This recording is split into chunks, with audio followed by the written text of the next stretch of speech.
I never thought it would happen to me. As a 35-year-old software engineer named Mike, living in the perpetually damp and impossibly green suburbs of Seattle, my life was a meticulously constructed edifice of contentment.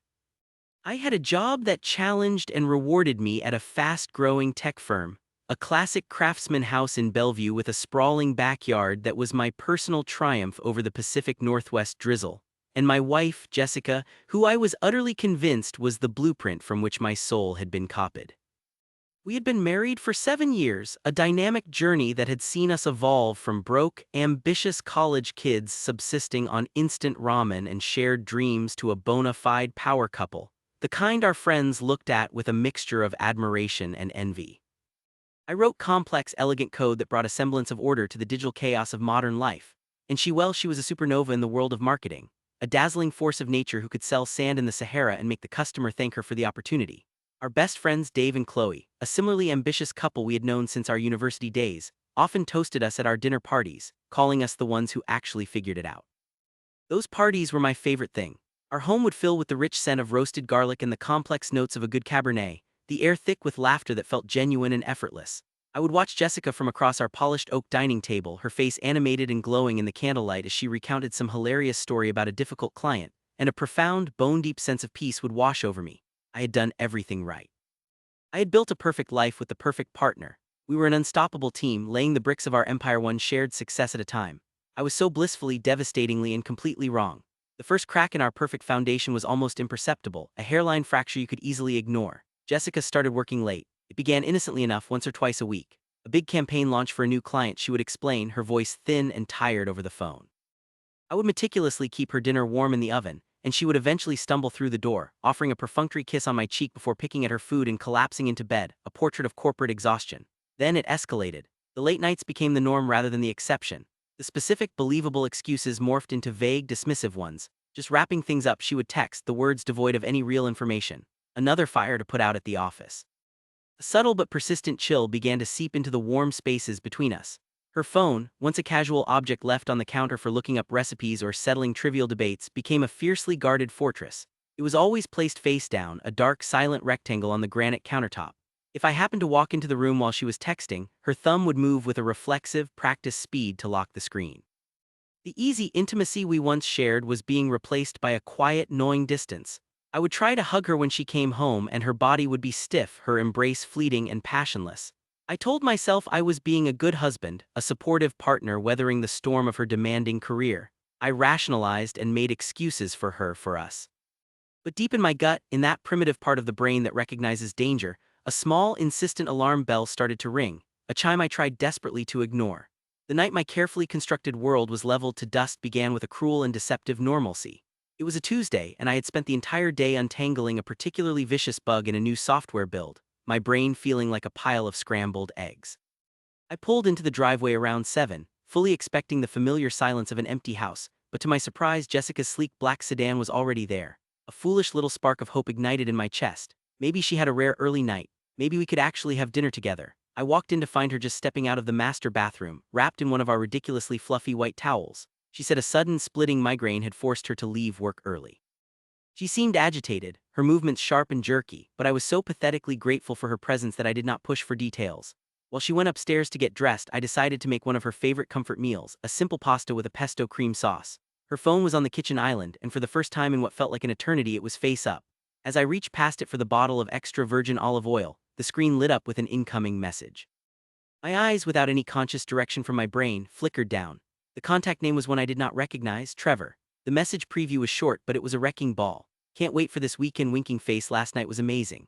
The heavy glass bottle of olive oil slipped from my numb, nerveless fingers and shattered on the slate tile floor, the sound echoing in the sudden, ringing silence of the room. The golden liquid in sharp, green shards spread across the floor like a toxic spill. Trevor, the name slammed into my consciousness with physical force. Trevor Hastings, her boss, the handsome, silver-haired executive with the perfect teeth and the expensive watch I had met at company holiday parties. A married man with 2 young kids, I remembered. My hands were shaking so violently I could barely function, but I picked up the phone. My fingers hovered over the screen. Her password, in a stroke of cosmic irony so cruel it was almost funny, was still our anniversary date. I typed it in and the phone unlocked. I opened the messages. My perfect life, my 7-year marriage, my entire future dissolved into a sick, pixelated nightmare. It It was all there, a meticulously documented 6-month affair, a digital chronicle of my own cuckolding. There were screenshots of hotel bookings for business trips we had never discussed. There were photos that seared themselves onto the inside of my eyelids, images I knew I would never be able to unsee. There were hundreds of messages, full of sickeningly sweet pet names and explicit plans for their next secret rendezvous. But the true dagger, the one that twisted in my gut and hollowed me out completely, was a conversation from the previous week. She was telling Trevor that she could not leave me just yet, that she needed to be strategic. I just need to lock down this vice president role first, she had written, the casual cruelty of the words taking my breath away. Mike's stable. I can't afford to rock the boat until I have the offer letter in my hand. He's a good safety net for now. Then I'm all yours, I promise. A safety net. I was not her husband, her partner, her soulmate. I was a contingency plan. My love, our home, our shared history. It was all just a financial security blanket she was using while she climbed her way to a new job and a new man. A wave of hot, acidic bile rose in my throat, and I stumbled to the downstairs bathroom, heaving until my stomach was empty and my throat was raw. I gripped the sides of the sink, my knuckles white, and stared at my reflection in the mirror. The man looking back at me was a stranger, a pale, haunted creature with hollow eyes and a slack jaw. The man I was just 10 minutes ago, the happy, secure, slightly smug husband, was gone forever, replaced by this shattered shell. That night, I said nothing. I cleaned up the shattered glass and the spilled oil from the floor with a strange, robotic detachment. We ate dinner in a silence so profound and heavy it felt like a physical presence at the table. I went to bed and lay there for hours, staring at the dark ceiling, the chasm between us and our king-sized bed feeling as wide and as cold as the deep waters of Puget Sound. In the days that followed, I made a last, pathetic attempt to fix us. I know it sounds insane, but a 7-year marriage feels like a skyscraper you have designed and built with your own 2 hands. You do not just walk away at the first sign of a crack in the foundation. You try to patch it, to reinforce it, to save it. I clung to the foolish, desperate hope that if I could just remind her of the love we once had, she would wake from this sordid delusion. I became the perfect husband, a caricature from a romantic movie. I brought her coffee in bed every morning just the way she liked it. I left little affectionate notes in her work bag. I planned a surprise weekend getaway to the San Juan Islands, a place steeped in the memories of our early happy years. She agreed to go, a tight artificial smile plastered on her face, but she spent the entire trip with her eyes glued to her phone, her thumbs moving in a constant, furtive dance. The breaking point came during a hike on a beautiful, windswept bluff overlooking the water.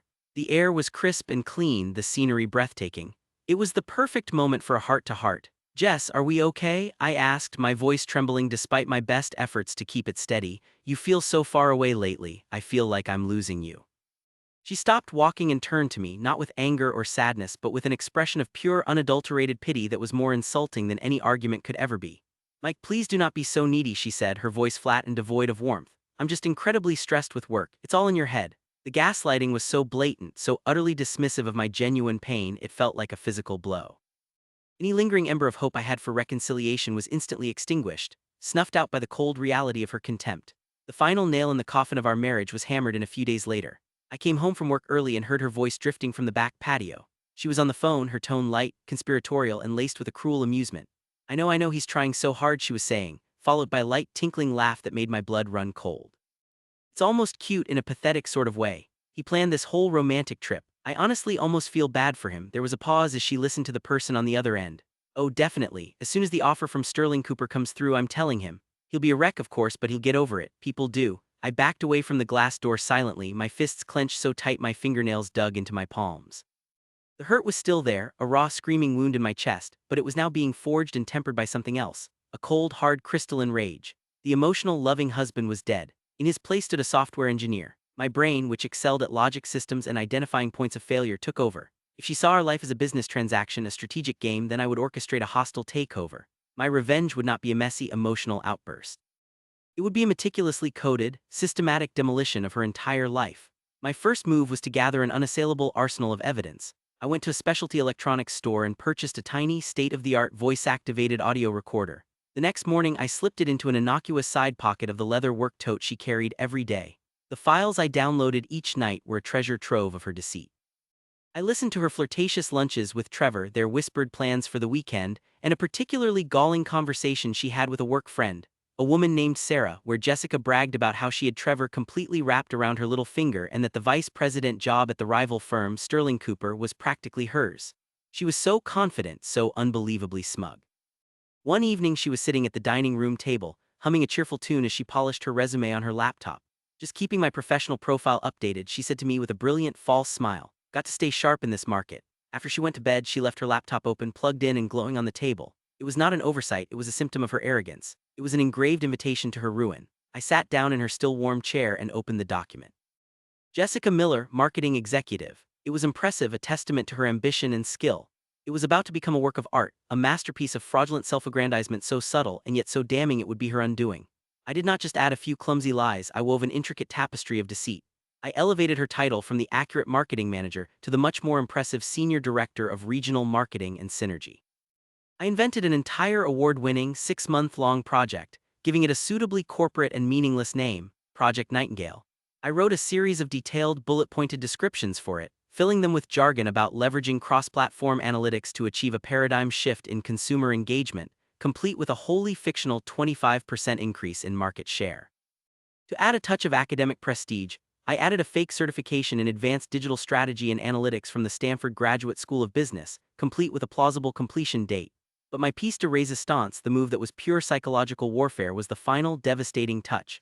I added a new section at the very bottom of the resume, a section no sane person would ever include themselves. I titled it Professional Endorsements. Underneath, I typed a single, effusive, and utterly damning quote. In all my years as an executive, I have never encountered a more dynamic or indispensable talent than Jessica. Her departure would be an irreplaceable loss to our entire organization. I attributed it, of course, to Mr. Trevor Hastings, her current boss and lover. It was so ridiculously over the top, so brazenly self-congratulatory, that it would set off every alarm bell in any competent human resources department. It was a subtle, screaming red flag of fraud. I saved the document, closed the laptop, and went to bed feeling a profound, if terrifying, sense of calm. The following week was a masterclass in performance art. I played the part of the supportive, clueless husband to perfection. I listened with a feigned expression of pride and excitement as she told me she had sent her new, improved resume to 3 top firms, including the prestigious Sterling Cooper, where she was now a finalist for the vice president of marketing position. I wished her luck. I told her she was a shoo-in, that they would be fools not to hire her. I kissed her goodbye on the morning of her final interview, watching her walk out the door in her best power suit, a vision of confident, ruthless ambition, and I felt a cold, thrilling sense of impending doom that was entirely for her. The implosion occurred exactly 8 days later. She came home on a Thursday afternoon, her face a ghostly white mask of disbelief and raw anguish. She stumbled through the front door and collapsed onto our expensive sectional sofa, letting out a raw, wounded sob that seemed to be torn from her very soul. "They fired me," she wailed, her voice cracking. "They just fired me." I executed my role with chilling precision. I rushed to her side, put a comforting arm around her shuddering shoulders, and asked all the right questions in a tone of shocked disbelief. Through her hysterical, disjointed sobs, the entire story tumbled out. Sterling Cooper, as part of their standard and rigorous executive-level background check, had called her current employer to verify her credentials. They had spoken directly to Trevor. When the human resources director from Sterling Cooper, a man named Mr. Harrison, began reading back the spectacular details from her resume, the senior director title, the Stanford certification, the mythical Project Nightingale, Trevor was, of course, utterly baffled. And then, for the finishing move, Mr. Harrison read him his own supposed quote about Jessica being irreplaceable. In that single, terrible moment, Trevor, the cowardly, self-serving snake, had a choice: protect his lover and risk his own career and reputation for abetting fraud, or throw her directly under the bus to save himself. He did not hesitate. He vehemently denied everything. He told Mr. Harrison that the resume was filled with outrageous and shocking fabrications.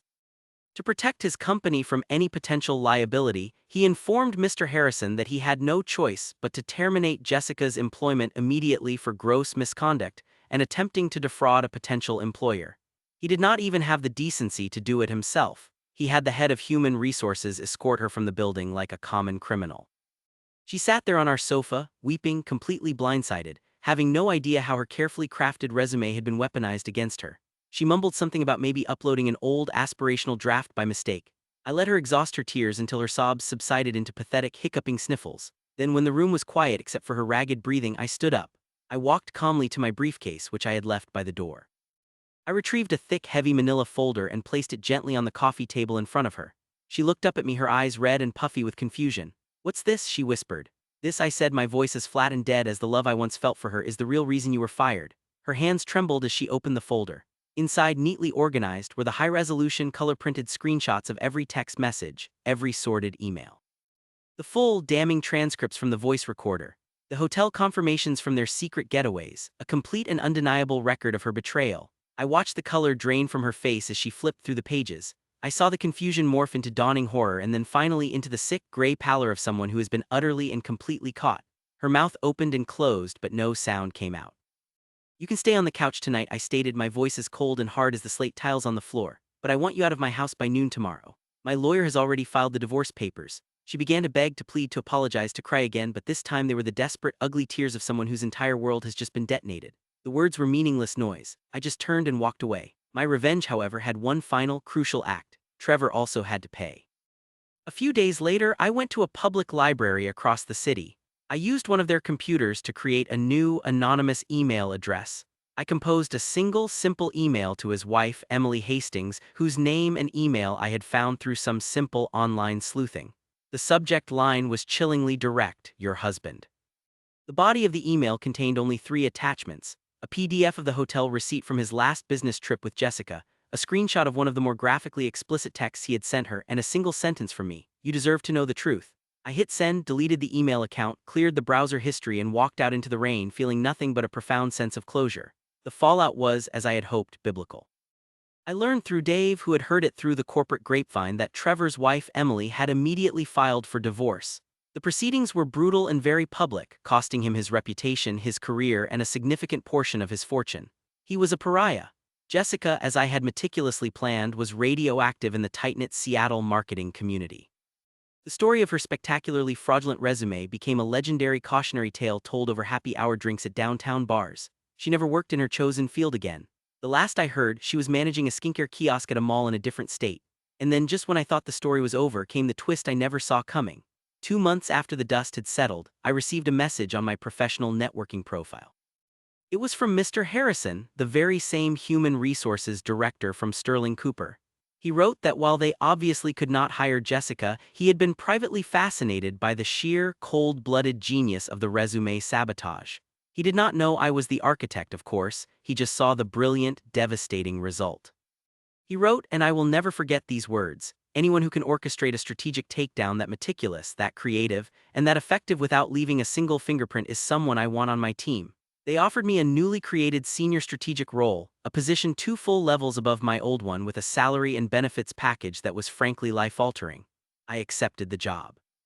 I sold the house in Bellevue, purging myself of its ghosts and memories, and moved into a sleek, glass-walled penthouse apartment in downtown Seattle with a panoramic view of Puget Sound. Sometimes late at night, I stand at the floor-to-ceiling windows, a glass of expensive whiskey in my hand, and I watch the ferries glide like silent, illuminated creatures across the dark, churning water. I think about the strange, crooked, and violent path my life has taken. I learned that some betrayals are absolute, unforgivable events that burn away the person you used to be. But I also learned that the best revenge is not just living well. It is about taking the rubble of a life that someone else demolished and using it as the foundation to build yourself a castle. And from my castle in the sky, I can tell you, the view is absolutely spectacular.